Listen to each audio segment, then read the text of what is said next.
Hi everyone, so today I thought I would do a very quick review on Chanel's latest foundation release, which is the Vitalumiere Aqua, which you're probably not going to be able to see because it has white writing. There we go. Now, I actually got a sample of this in Glamour magazine. It was February edition UK Glamour magazine this month, and I tried it out and I fell in love with it instantly. And I actually split the sample into two, and I used one day just to make sure that it wasn't kind of a first impression thing. So I used it for 2 days, absolutely fell in love with it, and went out and bought it. Now, it is expensive. It's £31.66, I think. Such a random amount. But I think it's maybe to do with the VAT increase that it's kind of an odd amount. So basically £32. It is expensive. It looks tiny is the first impression that I had of this. The bottle looks tiny. This is the Pro Lumiere. It does look really small, but it's 30ml, same as usual. And this is meant to be an ultralight skin perfecting makeup. Now, if you like a full coverage foundation, if you're the kind of girl who's going to wear MAC Studio Fix Fluid or Estee Lauder Double Wear every day and you like that amount of coverage, this might not be for you. But if you do like a more kind of light feeling foundation, especially in terms of what it feels like on your skin, this feels very, very light. It's very, very watery.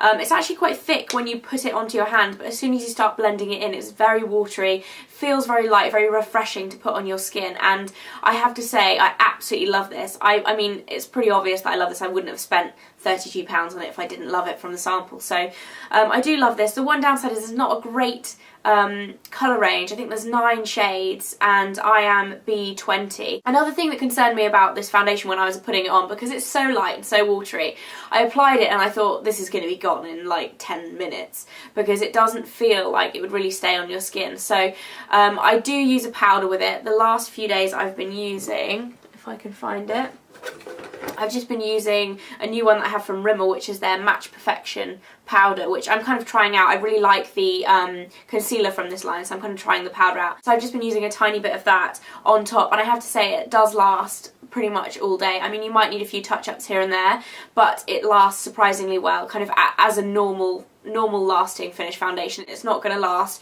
dancing all night and that thing, but if you use a primer and if you use a powder, it will last all day. So I've been really impressed by the staying power of it.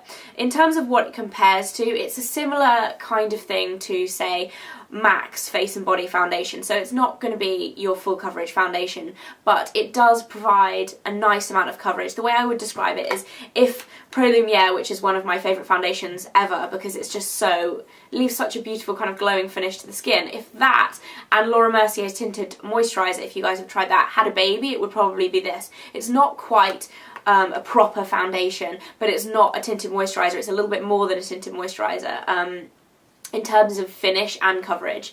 Yeah, so you know, for me, this is probably my ideal everyday foundation because it doesn't look like you're wearing too much makeup, but it's not like nothing. It's not something you're going to put on and not notice the difference. Like, I think Estee Lauder's tinted moisturiser I put on and I don't even notice that I'm wearing anything. So it's kind of the perfect alternative if you want something that doesn't look too much for the daytime, but it's not like you're not wearing anything on your face, like you're naked. It smells lovely as well. And the lady at the counter actually told me that it was because it has lotus flower water or something in it.